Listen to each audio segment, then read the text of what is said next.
Budget को लेकर कुछ अर्थशास्त्री मानते हैं कि सरकार को इन्वेस्टमेंट को बढ़ावा देने के लिए साथ साथ यहां पर फॉरेन इन्वेस्टमेंट का भी सही से इस्तेमाल करना चाहिए। इसके अलावा सरकार को इंफ्रास्ट्रक्चर और रियल एस्टेट जैसे क्षेत्रों को भी बढ़ावा देना चाहिए। अर्थशास्त्री ललन प्रसाद केसरी से बातचीत की मेरे सहयोगी विनय सिंह ने। सोमवार को पेश होने वाले बजट पर बातचीत करने के लिए हमारे साथ अर्थशास्त्री ललन प्रसाद केसरी जी है। सर, बजट पेश होने वाला है। हमने देखा कि कोरोना की वजह से कई बिजनेस डाउन हो गए, कई बिजनेस बंद हो गए, कईयों की नौकरी चली गई। बजट से क्या उम्मीद रखें जिससे कि सारे बिजनेस कम से कम अपने पुरानी लाइन पे आ जाएं, सरवाइव कर सकें? जी देखिए, इकॉनमी तो सही रास्ते पर चल रही है, लेकिन कुछ ऐसी बाधाएं हैं जिसको सरकार को दूर करना आवश्यक है। पहली बात तो ये है कि डिमांड बढ़ाने की बहुत बड़ी आवश्यकता है। कंज्यूमर गुड्स जितने हैं, ड्यूरेबल्स और नॉन ड्यूरेबल्स, सबकी डिमांड बहुत कम हो गई है। और इधर जो त्यौहार के दिन आए थे उन दिनों तो कुछ डिमांड बढ़ गई थी, लेकिन उसके बाद फिर स्थिति कोई बहुत अच्छी नहीं है। तो पहले डिमांड बढ़ाने की बात सोचनी चाहिए, और जब डिमांड बढ़ाने की बात करते हैं तो इसका मतलब है कि लोगों के पास अधिक पैसा हो। जब लोगों के पास पैसा होगा, आमदनी होगी, तभी लोग चीज़ें और ख़रीद सकेंगे।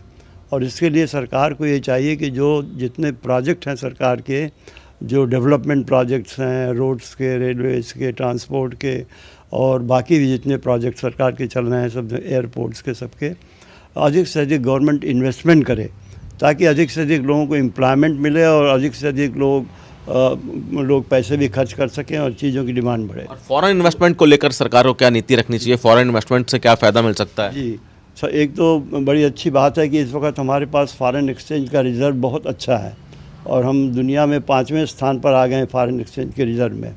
और FDI बहुत बड़ी तादाद में हमारे पास आ रहा है। बीच में कुछ कभी कभी व्यवधान आ जाता है और FII कुछ पैसे से निकालने लग जाते हैं, लेकिन कुल मिलाकर जो आज स्थिति फॉरेन एक्सचेंज की बहुत अच्छी है।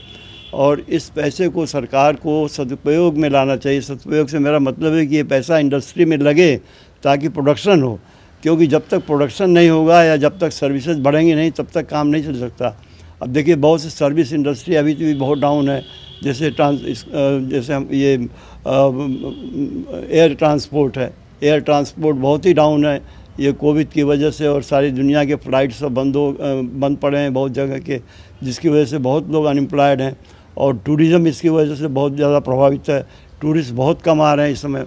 तो इन चीज़ों को सरकार को ध्यान देना चाहिए कि जैसे लोकल टूरिज़्म है उसको इस समय खूब बूस्ट करे, अच्छी करे, और रेलवे कुछ कंसेशन दे लोगों को ट्रैवल करने के लिए, तीर्थ यात्रा के लिए और इन चीज़ों के लिए।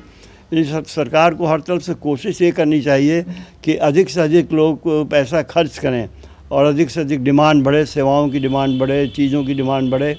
दूसरे, रियलिटी सेक्टर पर सरकार को बहुत ज़्यादा ध्यान देने की आवश्यकता है, क्योंकि इस सेक्टर का ये एक एम्प्लॉयमेंट देने का बहुत बड़ा सेक्टर है, और GDP में लगभग 10% का हिस्सा इसका होता है। और इसमें फॉरेन इन्वेस्टमेंट भी हमेशा आता रहा है, बहुत आता रहा। तो जैसे NRI इन्वेस्टमेंट को प्रमोट किया जाए इसमें, या जो और FDI हैं उनको प्रमोट किया जाए कि रियल्टी सेक्टर में पैसा लगाएं। GDP, चूँकि देखा गया कि GDP भी काफ़ी डाउन हो गया देश की, GDP को कैसे उठाया जा सकता है? GDP पे कैसे बूस्ट लाया जा सकता है? देखिए, अब पूरे इस साल की जो रिपोर्ट आई है उसमें 8% का नुकसान GDP का माइनस में हुआ, 8% माइनस में हुआ है। बाकी जो अब प्रेडिक्शन है, जैसे IMF की है, IMF ने कहा कि अगले साल 11% तक, 11 साढ़े 11% बढ़ोतरी हो सकती है भारत के GDP में। और सब जो इस समय रेटिंग एजेंसीज है, सब ये समझ रहे हैं कि भारत की अर्थव्यवस्था तेज़ी से बढ़ेगी, लेकिन इसको बढ़ाने के लिए इन्वेस्टमेंट बूस्ट करना बहुत आवश्यक है। और इन्वेस्टमेंट बूस्ट करने का मतलब है इकानमी में सेविंग्स बढ़ानी पड़ेगी। लोग अधिक से अधिक पैसा सेव करें और सेव करके उसको इन्वेस्ट करें। तो जैसे अब वो सेक्शन 80C का है, अभी 1.5 लाख रुपए की जो लिमिट कई वर्षों से चल रही है, सरकार को चाहिए कि इस लिमिट को बढ़ा के 2.5 लाख या 3 लाख तक कर दें, ताकि लोग अधिक से अधिक पैसा इन्वेस्ट करें और वो पैसा इंडस्ट्री में जाए।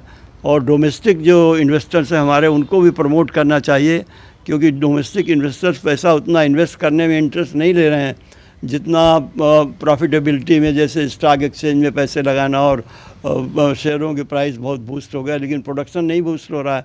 अगर प्रोडक्शन नहीं बूस्ट बढ़ रहा है तो शेयर प्राइस बढ़ जाने से भी इकानमी को उतना लाभ नहीं होगा। तो ये सारे डेवलपमेंट होनी चाहिए, प्रोडक्शन बेस्ड डेवलपमेंट होनी चाहिए, अधिक से अधिक माल पैदा हो, अधिक से अधिक उत्पादन हो, अधिक से अधिक डिमांड हो और अधिक से अधिक इन्वेस्टमेंट हो। और ये अगर ये स्थिति बनेगी तो एम्प्लॉयमेंट भी बढ़ेगा और इकानमी भी आगे बहुत तेज़ी से बढ़ेगी। तो अर्थशास्त्री मानते हैं कि सरकार को ऐसा बजट पेश करना चाहिए जिससे इकोनॉमी बूस्ट हो, और इकोनॉमी बूस्ट करने के लिए investment, foreign investment, real estate और तमाम ऐसे उपाय हैं जिनका सरकार इस्तेमाल करके इकोनॉमी में बूस्ट ला सकती है और बजट से कई लोगों को फ़ायदा पहुंचा सकती है। कैमरामैन मुकेश के साथ विनय सिंह, टोटल न्यूज़, नोएडा।